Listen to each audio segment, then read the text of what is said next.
A continuación, Noticiero Telesucesos. Clasificación A. Apto para todo público. Un noticiero pensado para usted porque se lo merece. Nos acercamos a la realidad desde diferentes perspectivas. Noticiero Telesucesos. Primera parte del Noticiero Telesucesos con las noticias más importantes del día.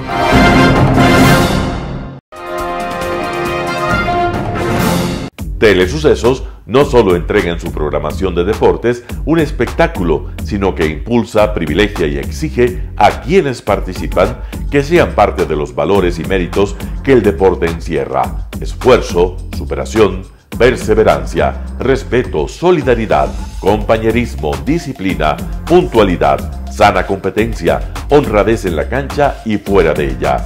La práctica deportiva siempre generará beneficios positivos para su cuerpo y entregará salud estable, pero refuerza además la identidad personal y premia siempre el éxito conseguido. Telesucesos, el canal de televisión siempre inédito.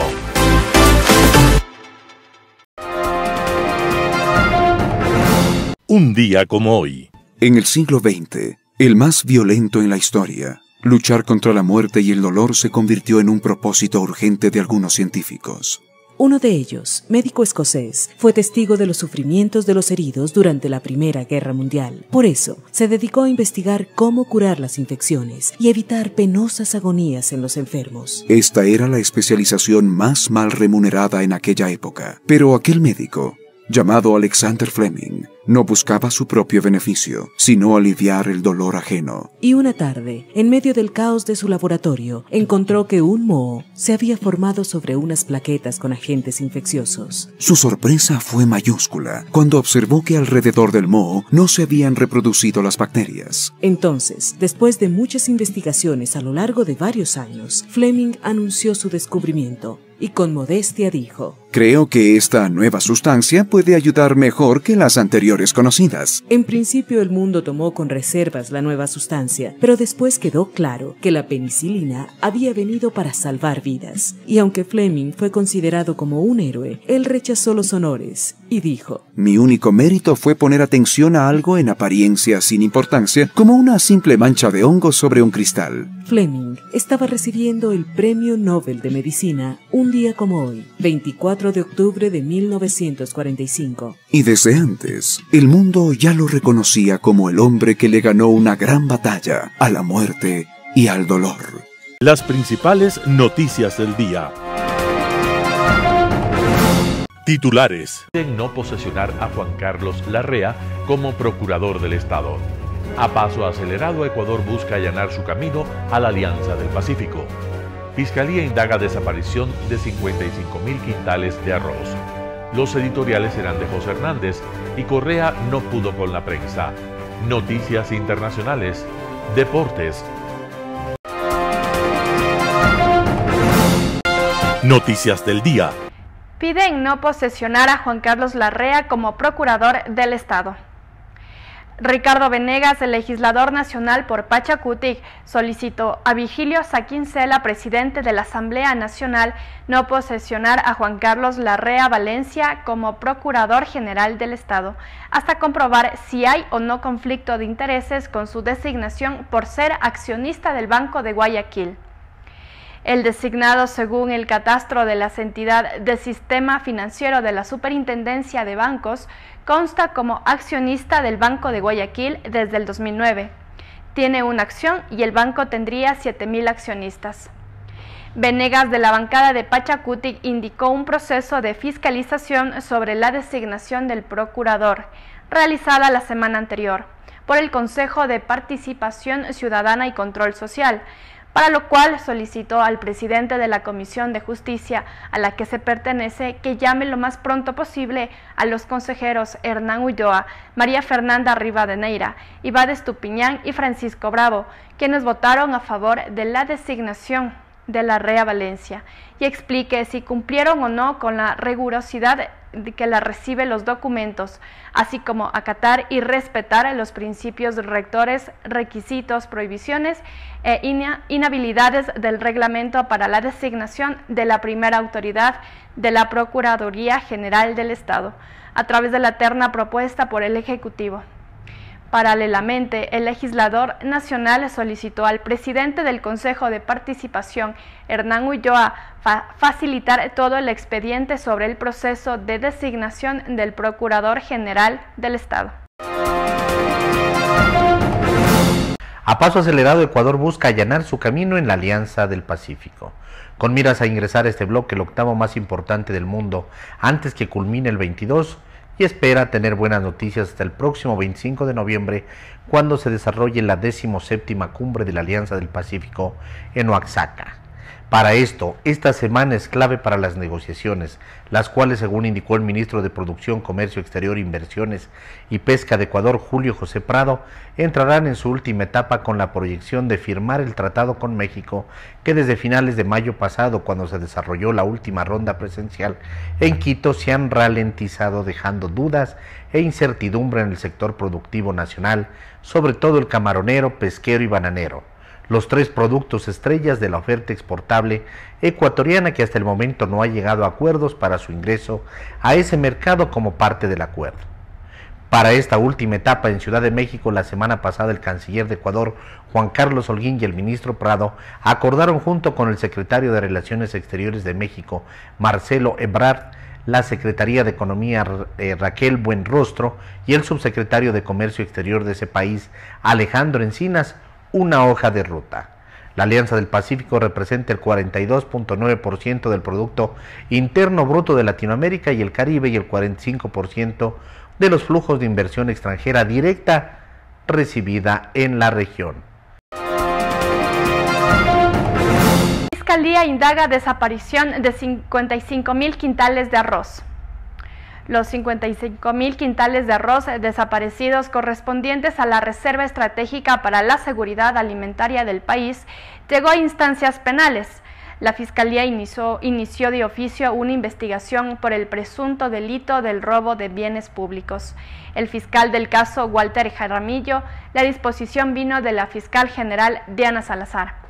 El proceso, que se encuentra en indagación previa y tiene reserva, comenzó el 19 de octubre del 2022, un día después de que mediante acto urgente se comprobó el faltante del arroz en las bodegas de la empresa Carrosselli Asociación Anónima en el Cantón Daule, en Guayas. El almacenamiento y la conservación del arroz está a cargo de dicha empresa desde el 28 de noviembre del 2019, fecha en que suscribió el contrato con la Unidad Nacional de Almacenamiento, que es una empresa pública ahora en liquidación. Carrosselli se dedica a la compra, venta y alquiler y explotación de bienes inmuebles propios o arrendados, entre ellos de instalaciones para almacenaje, centros comerciales y terrenos, según la actividad económica distrita en el portal de la Superintendencia de Compañías. María Eugenia Velázquez es la presidenta e Isidro Martínez Velázquez se figura como gerente general. El pasado 20 de octubre, en la Casa de la Música, se celebró la trayectoria de la primera cadena hotelera ecuatoriana, Oro Verde Hotels, con presencia en las ciudades de Guayaquil, Cuenca, Machala, Manta, Latacunga, Galápagos, Loja. Son 7 ciudades, y con su próxima presencia en Quito serán 8 las ciudades y 11 hoteles los presentes en nuestro país, con los cuales esta organización continúa abriendo las puertas al mundo, constituyéndose en el mayor referente de calidad y hospitalidad ecuatoriana. El magnífico escenario de la Casa de la Música de Quito fue el escenario de este evento inolvidable, que inició con las palabras de bienvenida de parte del ingeniero Edmundo Cronfle Antón, gerente de Oro Verde Hotels, quien hizo una relación de la historia, desarrollo y crecimiento de esta red hotelera. Este evento musical estuvo a cargo de la reconocida Orquesta Sinfónica Juvenil del Ecuador, dirigida por el destacado maestro Patricio Eizaga, donde se interpretaron canciones icónicas de los Beatles y de Queen frente a un público que entusiasmado la coreaba. Magníficas fueron también las interpretaciones de los solistas Mateo Terán y Jennifer Byron, así como también del grupo de rock Smash Band. Inolvidable y grata velada fue la que se vivió gracias a Oro Verde Hotels. Telesucesos, como siempre, estuvo presente promoviendo la cultura y el turismo. Telesucesos, un canal inédito. Entrevista del día. La mañana de este lunes en Radio Sucesos, José Hernández, director de Cuatro Pelagatos, habló sobre la situación política y de seguridad del país. Veamos la nota. Está con nosotros José Hernández, director de Cuatro Pelagatos. José, gracias por acompañarnos. Buenos días. Quiero empezar por el tema. Hay dos cosas que van a producirse hoy. Primero, seguimos con el tema de inseguridad y segundo, el tema de las mesas de diálogo. Se tiene que instalar la mesa de seguimiento, pero quiero empezar por el tema de inseguridad. Lo que pasa en la provincia de Esmeraldas, por ejemplo. Vamos a llegar a las 500 muertes violentas en lo que va del año, más del doble del año pasado. En Guayaquil, en la zona 8, Guayaquil, Durán, San Borondón, más de 20 asesinatos de este fin de semana, el fin de semana más violento en la zona 8 en lo que va del año. Seguimos rompiendo lamentablemente récords de un incremento de la ola delictiva. El gobierno dice que está combatiendo, la policía dice que está ahí, las Fuerzas Armadas que lo tienen controlado, pero no se siente eso. Milton, buenos días. También Verónica, buenos días y a toda la audiencia. Gracias por la invitación. El tema de inseguridad es el enorme problema que hay en el país y que si no se entiende, Milton, vamos a terminar y vamos a seguir, digamos, haciendo un diagnóstico, y no hablo de los periodistas, hablo de las autoridades. Cuando uno mira, por ejemplo, la reacción en Guayaquil, la reacción de Guayaquil o la reacción de la alcaldesa de Esmeraldas, uno se da cuenta, o incluso del alcalde de Santo Domingo, o sea, uno cuenta de que no se ha entendido que esto no es un tema de patear la pelota al vecino. Esto es un tema complejo, demorado, y es un tema que tiene tantas aristas, Milton, que no se trata de volverlo complejo porque se antoja, sino porque es enormemente complejo. Hay un tema de consecuencias de lo que ha sido la desidia nacional. No es por casualidad, Milton, que por ejemplo en Esmeraldas haya gente que crea que no comete delitos cuando se mete a transportar droga. ¿Por qué? Porque no hace la diferencia entre llevar un paquete de yucas y llevar un paquete de drogas. Finalmente se está ganando un dinero. Entonces, hay un problema, Milton, primero de lo que como país se ha construido. Es decir, unas poblaciones absolutamente como dice el dicho, dejadas de Dios y de los hombres. Es decir, gente y barrios enteros donde hay ejércitos de pobres que están en este momento, son el caldo cultivo, son la tierra fértil para el narcotráfico. Dos, eso se tiene que responder de dos formas, por supuesto, atacando el fenómeno, pero dándole también unas salidas estructurales. Y el tercer punto de eso, Milton, es que eso significa que hay que hacerlo entre las poblaciones, entre las autoridades y autoridades locales y autoridades nacionales.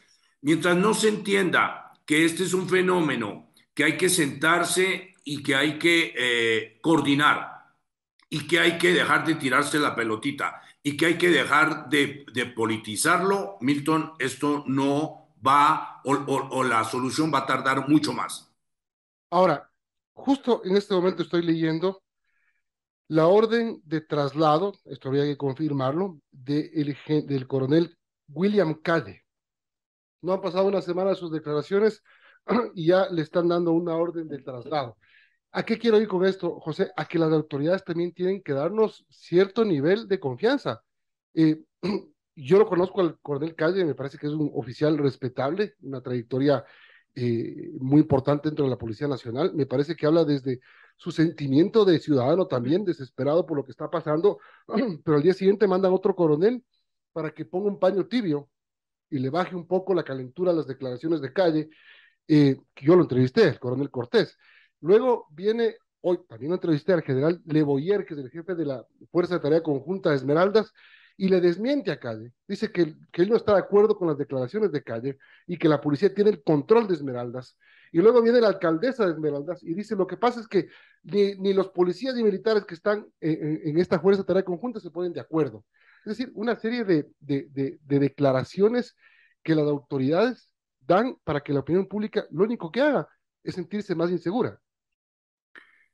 Ese es el hecho precisamente del cual estábamos hablando. Es decir, no hay una, no hay, mientras tarde la solución, el discurso, Milton, va a estar entre el discurso político de la alcaldesa de Esmeraldas, que le echa toda el agua sucia al Estado, como que ella no tiene absolutamente nada que hacer ahí, nada, solo esperar.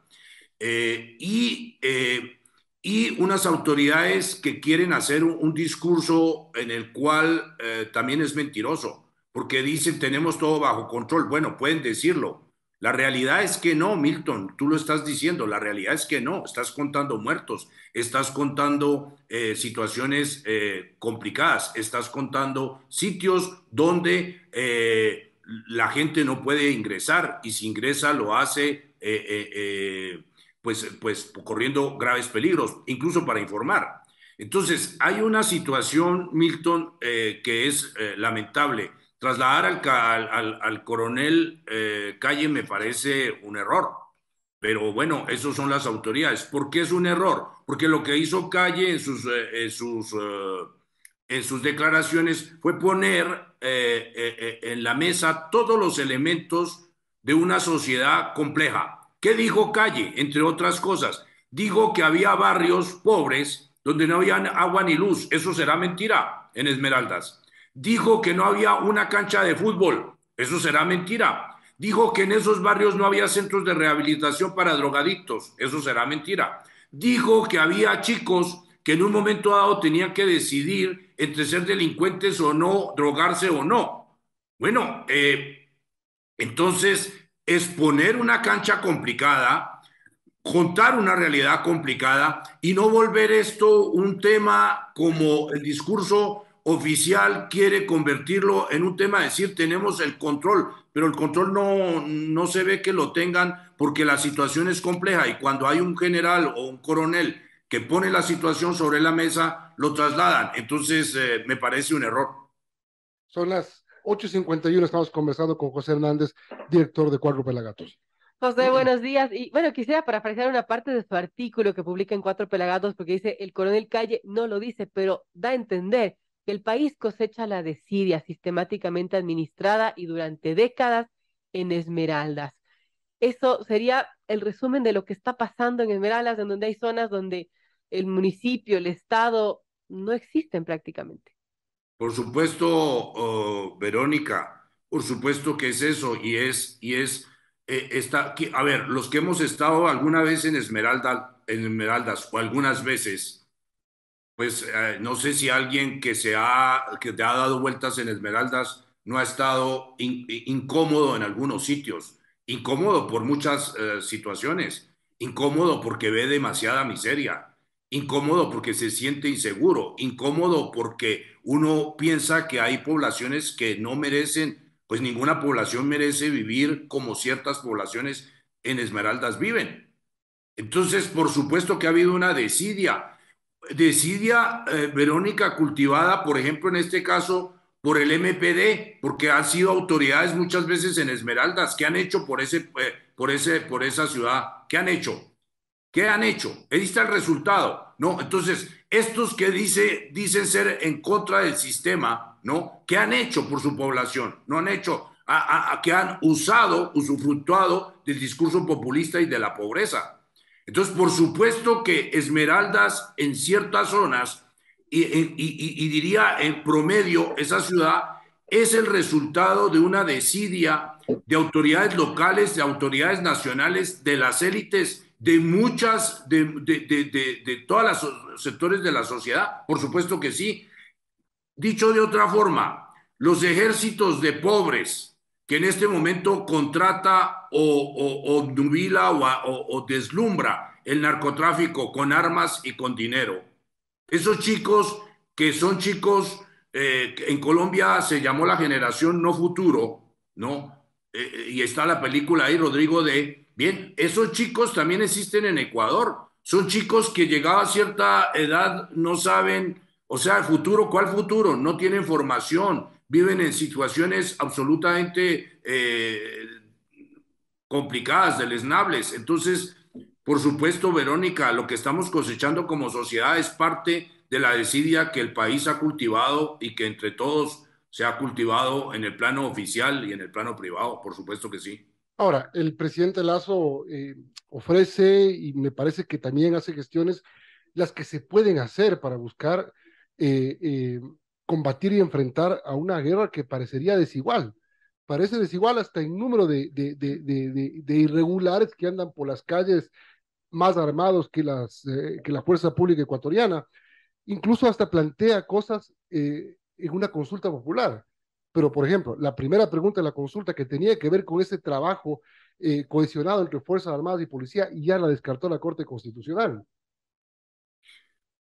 Milton, porque como sociedad no tenemos un diagnóstico claro.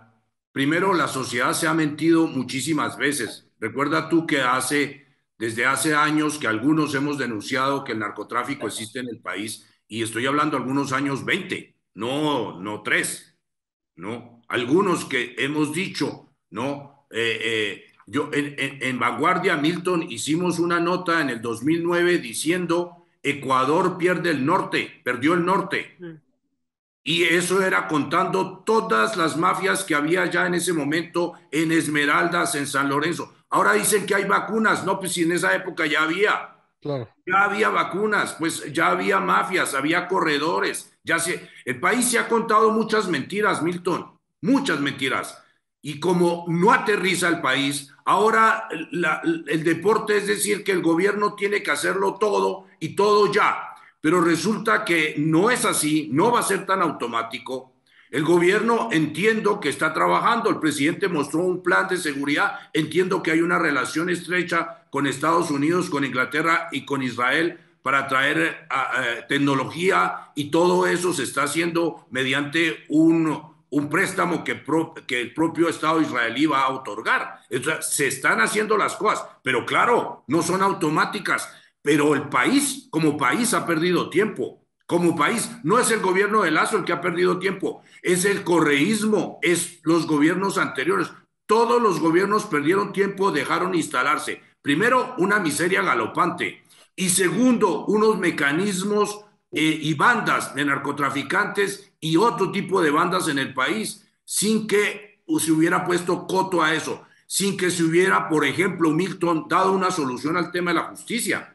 El tema de la justicia es impresionante porque desde hace 20 años ya sabemos algunos que en Manabí, que en Portoviejo, que en Santo Domingo, que en Esmeraldas, los fiscales no han podido instruir ciertos casos porque están amenazados y porque los jueces también, y que esas carpetas de narcotraficantes se han ido poniendo siempre abajo, abajo, abajo, para no llegar arriba, porque es el costo de tratar esas carpetas para un juez o un fiscal, por allá perdido en algunas parroquias del país, pues puede ser la muerte. Entonces, esos son temas estructurales que el país no ha pensado, Milton. La solución tiene que ser estructural y el país tiene que pensar, ¿qué va a hacer con la justicia? ¿Cómo encarar este tema? Por supuesto que tiene que haber un discurso de realidad, no un discurso mentiroso donde se trata de ocultar. Tenemos el control. Pues si tienen el control,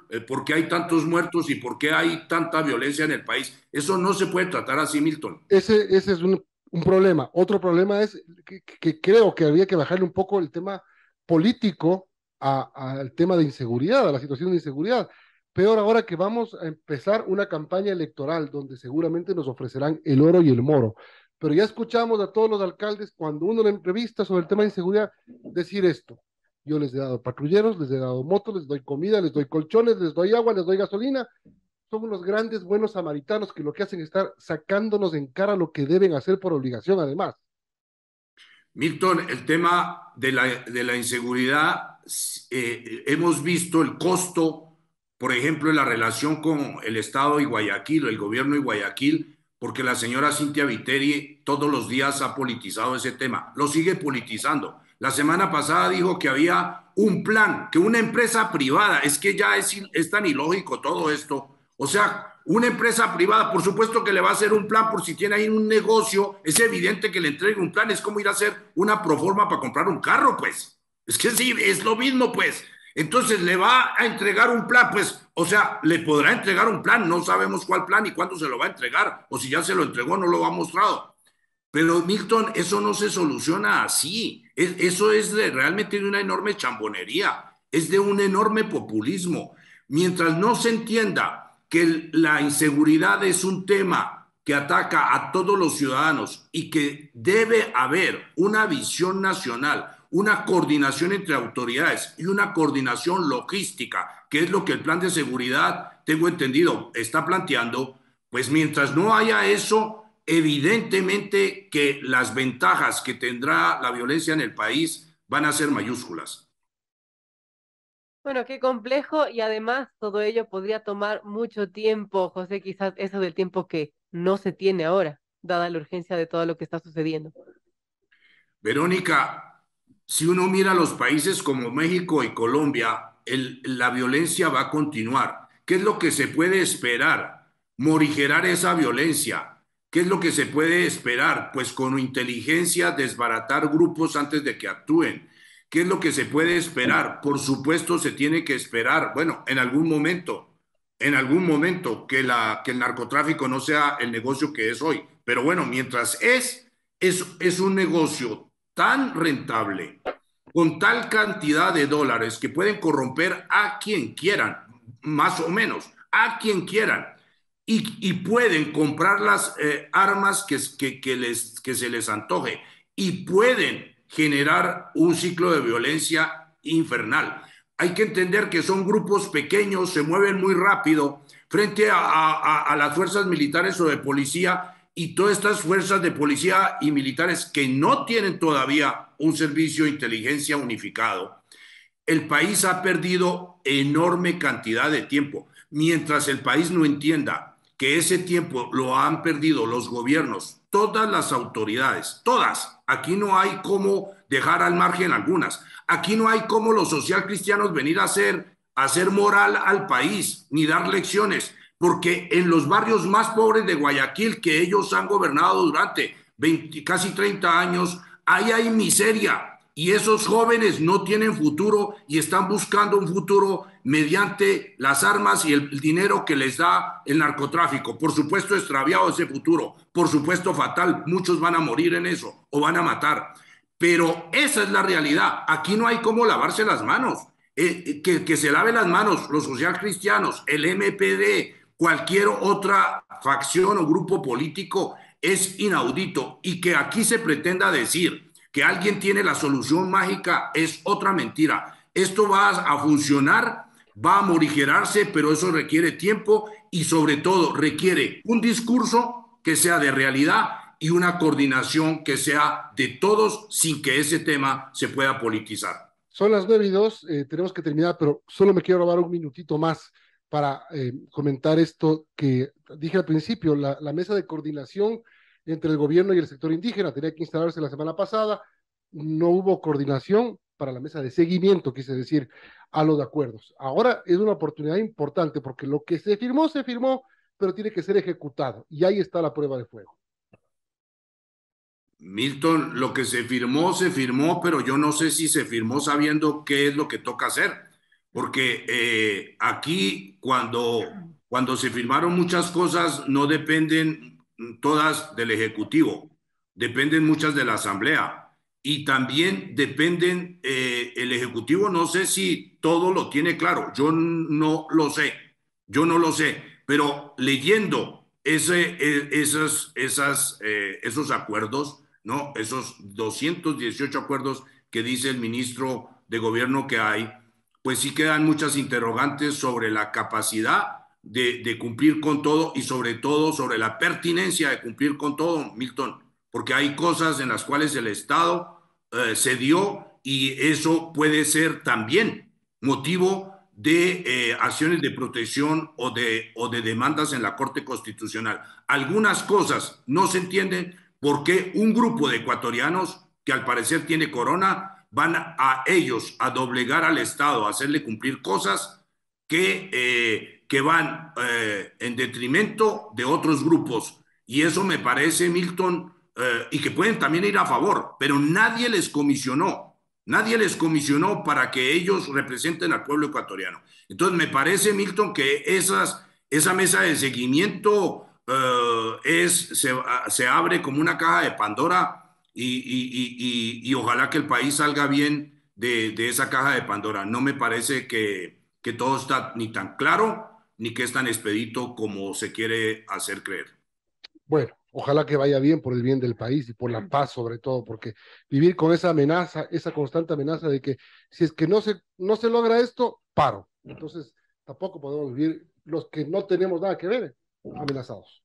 Gracias. Milton, después de que se cumplan esos acuerdos, vas a ver que llegan otros.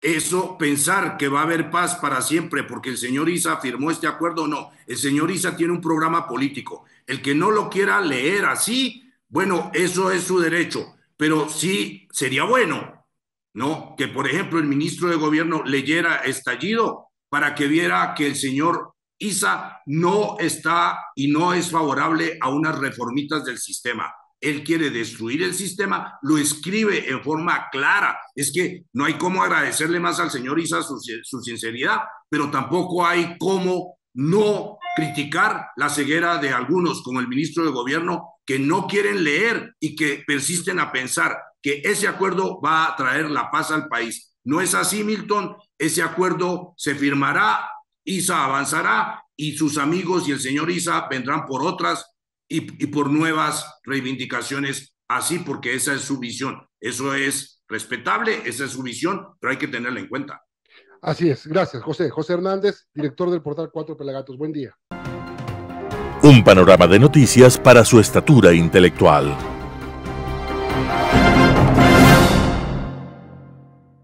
Editorial. Y Correa no pudo con la prensa. José Hernández, Cuatro Pelagatos.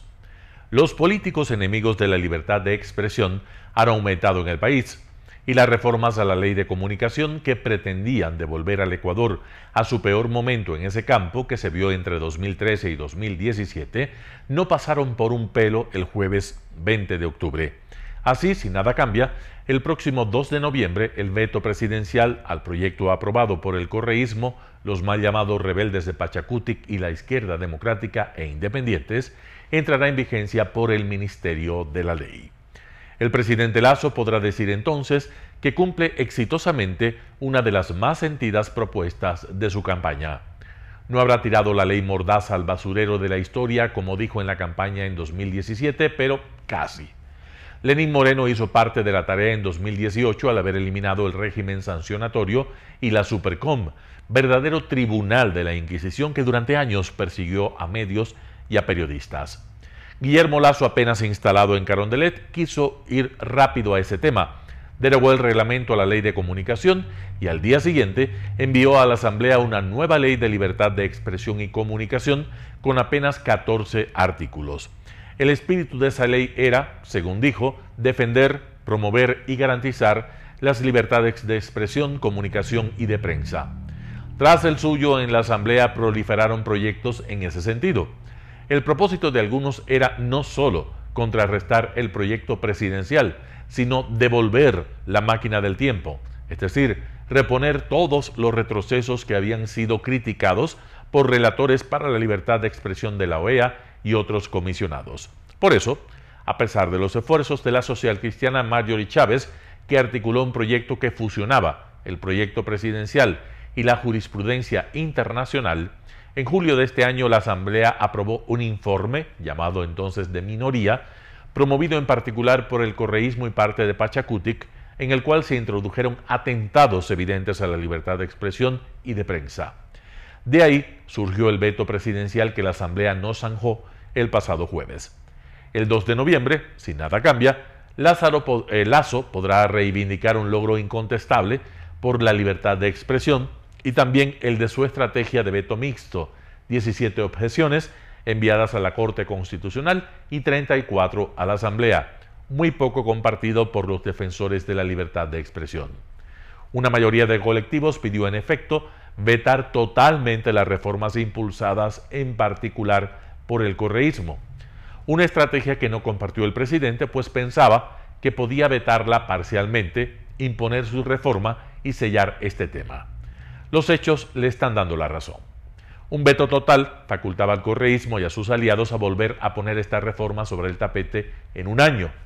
La libertad de expresión y de prensa se salva por escasos votos, pero la voluntad política representada en la Asamblea es mayoritariamente adversa.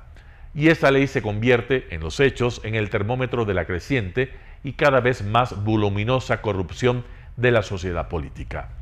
No es casual que correístas, amigos de Leonidas Issa, asambleístas cuestionados de la izquierda democrática e independientes, se unan para coartar y criminalizar el derecho a informar y a opinar.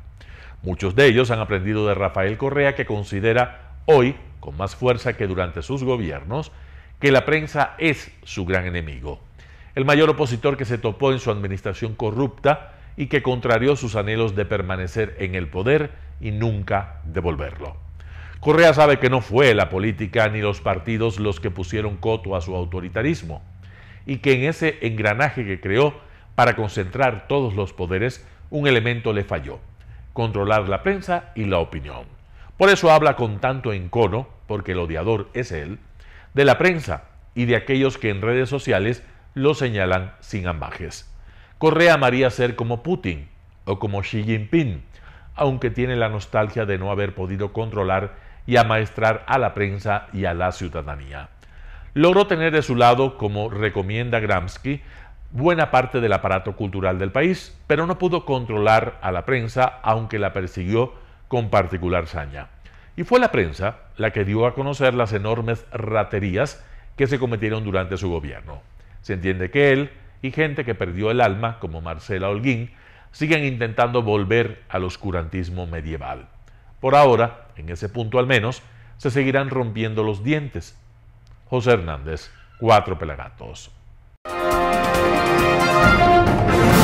Noticias internacionales. Rishi Sunak será el primer ministro del Reino Unido. El exministro de Economía británico se convierte en el primer inquilino de origen indio del 10 de Downing Street. El presidente del Comité 1922, Graham Brady, que agrupa a los diputados conservadores sin cartera, anunció este lunes la victoria de Sunak. Su contrincante, Penny Mordaunt, no logró el respaldo necesario. Por su parte, el ex primer ministro Boris Johnson anunció este lunes que abandonaba la carrera para volver a dirigir el país. Sunak, de 42 años, ha logrado convertirse en el primer ministro más joven del Reino Unido en 200 años, después de recabar a tiempo los avales necesarios. Es el tercer mandatario del país en tan solo un año y se espera que su llegada estabilice la delicada situación política del país y dé cierta tranquilidad a los mercados.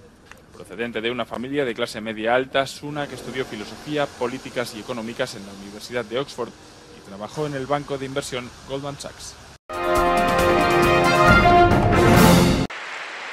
El presidente Xi Jinping, el líder con más poder en China en décadas, ha aumentado su dominio al ser nombrado este domingo para otro mandato al frente del Partido Comunista. El dirigente, además, ha promovido a los aliados que apoyan su visión de un control más estricto sobre la sociedad y la economía. Ha logrado sus objetivos en términos de consolidación del poder, no hay duda de ello. El liderazgo es, como he dicho antes, más monocromático. Pero el problema es que con un grupo de hombres que no hacen oposición hay muchos menos controles y equilibrios. Por supuesto, se puede argumentar que en un sistema de partido único los controles y equilibrios son muy débiles, pero al menos en el pasado había varias facciones que luchaban entre sí y se controlaban mutuamente. Así que antes había más pluralismo dentro del partido, pero ahora no es así. Y el peligro es que cuando hay menos pluralismo, menos debates, más concentración de poder, los altos dirigentes pueden estar inclinados a escuchar menos a otras personas y a cometer errores. El mandatario es el que ha logrado acumular más poder en China desde Mao Zedong. Ahora solo hay una facción que domina el partido, la de Xi Jinping, y está claro que todos estos líderes han trabajado con Xi Jinping y fueron promovidos por Xi Jinping, y ninguna otra facción está representada en la dirección. La facción de Jiang Zemin ha desaparecido, la facción de Hu Jintao ha sido marginada, incluso Hu Chunhua ya no es miembro del Politburó. En Pekín una pantalla muestra el lema del 20 Congreso del partido. Reza: uníos más estrechamente en torno al comité central del partido con el camarada Xi Jinping en su núcleo y cread los grandes logros del socialismo con características chinas en la nueva era.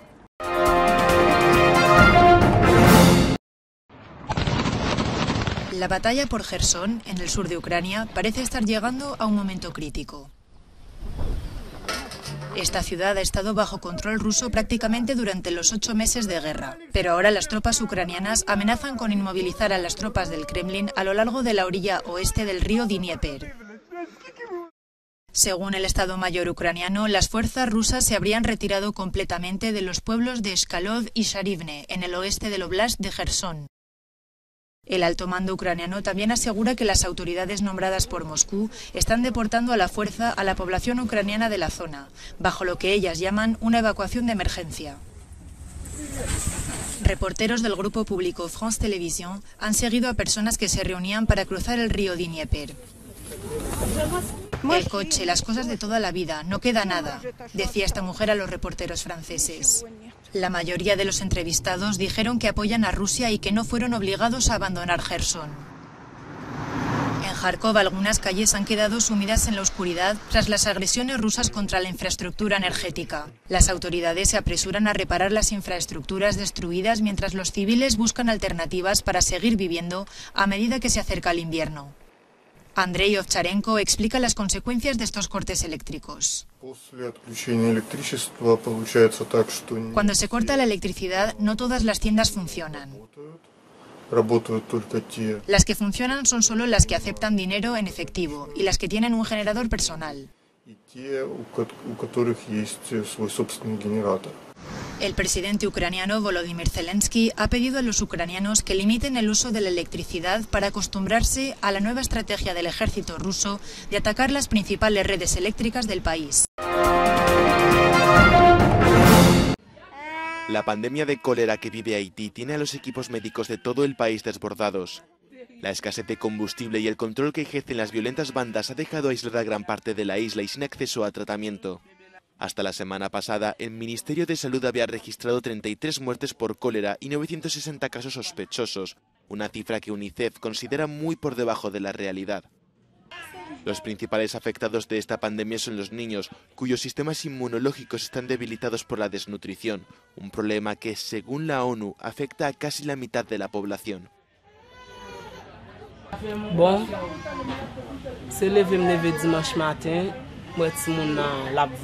El domingo pasado, cuando me desperté, vi a mi hijo vomitando.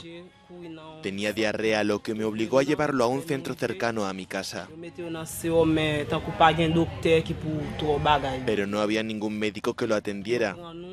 Fue la gente de Médicos Sin Fronteras la que nos llevó a este centro para proporcionarle los cuidados necesarios.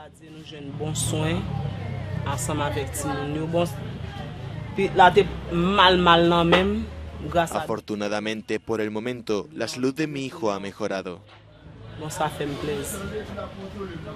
La ingestión de agua o alimentos contaminados con la bacteria Vibrio cholerae es la principal causa de esta enfermedad. Por este motivo, Médicos Sin Fronteras considera que lo primordial es garantizar el acceso a agua potable a las zonas controladas por las bandas. El regreso del cólera recuerda a la epidemia de 2010, tras el terremoto que asoló el país. Desde entonces la enfermedad se ha cobrado más de 10.000 vidas hasta 2019. La semana pasada, entre martes, miércoles, jueves y viernes, se realizó una fecha más del Campeonato de Ecuavoli categoría Sub-19 Copa Mazapán Telesucesos, que se realiza en la Arena Telesucesos. Veamos un resumen de estos encuentros. 3-0 Barberos, la batida viene para el equipo de Telesucesos, lo realiza Joel Chillagana, recibe Mejía, ahora viene el ponedor Paredes. Joel va con todas las fuerzas, pero no logra topar el balón, pero no le logra dar dirección como para que el equipo de Telesucesos culmine la jugada. Le quedó bastante grande esa pelota para Joel Chillaguna, que no avanzó a pasar ese balón por encima de la red. Lo manda prácticamente ya parejo. Ahí está, recibe Joel Chillagana, le pasa para Jonathan Taco la alzada, viene Marcelino Agua, les coloca en la parte posterior al equipo de Barberos, viene Abdiel Paredes buscando de raqueta el volador, llega el alzador Jonathan Taco y nuevamente ahí entre el alzador y el ponedor, recibe Mateo Duque para Steve Mejía, se eleva Abdiel Paredes y buena bola, buena. No se pueden perder ustedes Noticiero Telesucesos, además en 73 en TV Cable y 43 en Claro TV. Han saltado ya los equipos, equipo de Barberos, recibe, ahí está, la pasa Marcelino, ahora Abdiel que se eleva, recibe Jonathan Taco, Chillagana, Marcelino, del otro lado, ahí está Abdiel que la coloca, llega de raqueta, muy bien, se eleva nuevamente Marceliño, recibe Javier Cedeño, Duque, viene Abdiel Paredes para el punto decisivo. Triunfo, triunfo, triunfo. Son cosas del vóley que pasan, ¿no? Unos juegan a veces mejor, depende del día también cómo se sienta en el estado de ánimo. Así es, Abdiel, te queremos agradecer toda la suerte del mundo y te vamos a seguir viendo aquí semana tras semana en este campeonato sub-19. Muchísimas gracias y a ver, ¿a quién le mando? Un saludo, manda un saludo, por seguro. A mis amigos del comité de la zona 10, de la zona 9 y a una persona que extraño, llamo mucho, que se llama Sara. De Calderón versus la Escuela de Ecuavoli La Capilla, los equipos que vinieron con las justitas. Bate 4, recibe 1, sale rápidamente en la jugada Giancarlos, la juega, recepciona bien los jugadores de la Escuela de Calderón, recepciona el servicio alto para que venga en esta oportunidad, era Anthony. Pasaron nomás los jugadores de la Escuela de Calderón, asa nuevamente para que se venga Anthony a la forzada, buena cruzada. La tiene mucho veneno también en sus batidas, quiere jugar la corta al servicio, complicó el servicio, se viene la alzadita del volador, tiene que pasarla nomás, mala recepción por parte de Joel, sin embargo la rescata Steven, bien. Me contó que hoy le han puesto la vacuna, que se encontraba un poco indispuesto de salud, mañana va a estar aquí. Yo creo que se quedó repasando ya una estrofa más larga realmente de las Tres Marías. Recepción de Giancarlo, buena la jugada templada rápida de Calderón y consiguen ese tan anhelado punto. El partido que se está viviendo en la Arena Telesucesos, el encuentro entre la Capilla contra la Escuela de Calderón, ya terminó el primer set favorable para Calderón, el Calderón se viene Marlon en esta jugada centro corto, atento está Steven, el servicio es de Joel para la cortita de Mateo Polavarí, que tuvo que pasarla nomás la pelota que la rescatan los jugadores de la Capilla, el servicio es ahora de Joel para que ingrese Marlon, y dice que hasta aquí nomás en Tuapanta, un gusto poder saludarte. Muchas gracias la verdad. ¿Quieres enviar saludos a alguien? Sí, envío un saludo a mi mamá, a mi papá, a mi hermana, a mi familia, a mis compañeros, a mis amigos del vóley. Esta última variante le da resultados al trío de Nayón, que ha traído gente, por cierto, hasta la Arena Telesucesos. Viene Sebastián Núñez, ahora sí, tremendo turniquete al lado del servidor. Esto sí, no le marcan como mala bola. A dos manos, está atento Jeremy Guago. Ahora sí, Justin Cacho se la dejó a Jesús Castillo al fondo. Perfecto, Antonio Naguano. Y ahora Guago de raqueta intentaba finalmente Antonio Naguano. La pasa Sebastián Núñez, atento Justin Cacho. Y ahora no pudo, no ha tenido ninguna apertura libre el jugador Castillo para cerrar este compromiso, pero y ahora Sebastián Núñez se queda en la red. Nuestros amigos tanto Oscar como Edwin, que están en la parte técnica. Y pues la verdad sí, yo vine con la mentalidad de ganar, reforcé un poco el equipo como se dieron cuenta, ya que el partido anterior perdí. Entonces, como les digo, yo vine con la mentalidad de ganar y quiero llevarme el campeonato. Sí, que estamos un poquito... San Miguel de Común. San Miguel de Común, el equipo azul y blanco. No, en red. Ahí estaba John Becerra, la recepción de Camilo. Ahora sí, Javier, ya pasó el finto y... ¿qué? Televidentes, ustedes pueden observar.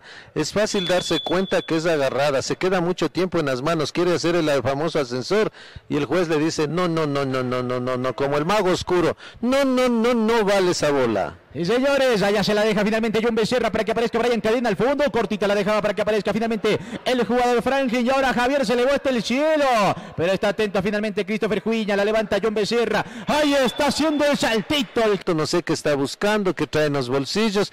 Ahí veo que trae un bolo, pero bolo con qué será, no sé qué le inyectó. Para sacar mi casa, mi carro, ¿a dónde voy, Alcides? A la Cooperativa de Ahorro y Crédito Coprogreso, soy Javier al fondo, bien parado Christopher Juiña. Ahora viene Steven Rea, Camilo la dejaba pasar. ¿Qué pasó con esa jugada? Javier se cambió de posición, a ver si aquí lo aprovecha el equipo del Pollo B. Steven Javier para Franklin, al centro John Becerra, atento, se viene Christopher Juiña, se la dejó a Rea, pase la bola Franklin y esa pelota se va afuera y termina.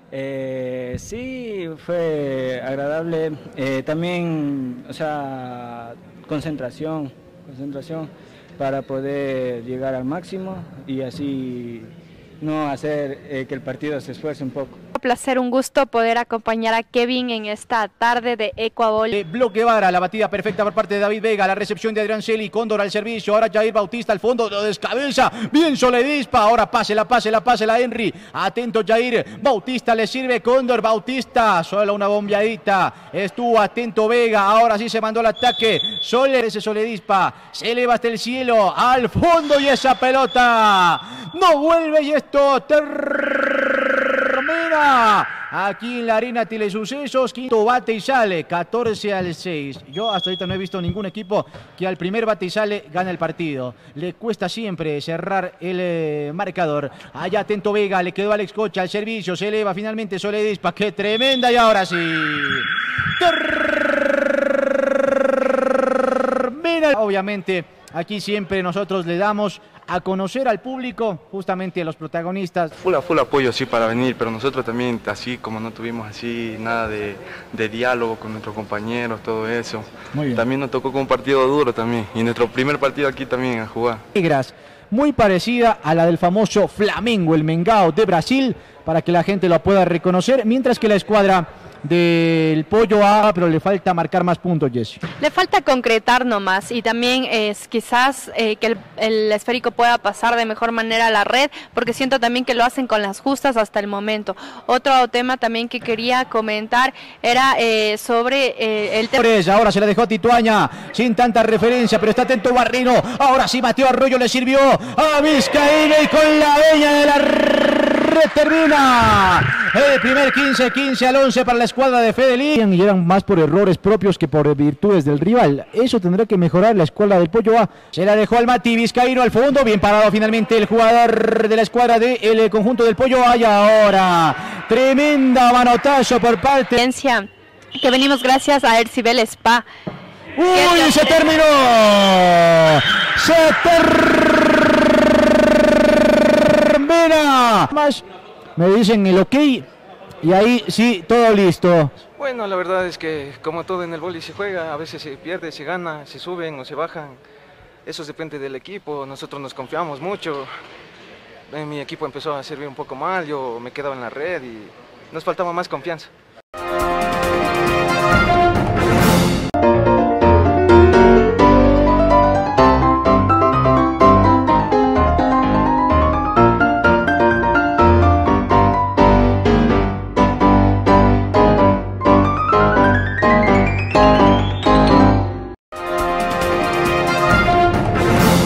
Siempre ecuatorianos, resaltamos nuestra identidad.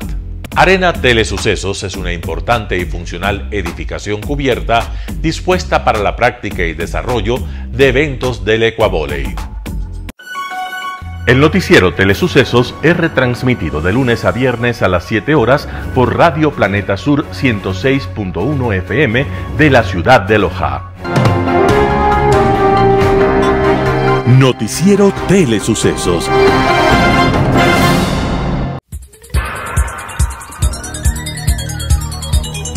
Las opiniones vertidas en este espacio por la producción y dirección del programa son de exclusiva responsabilidad de sus autores y de quienes intervienen en ellos.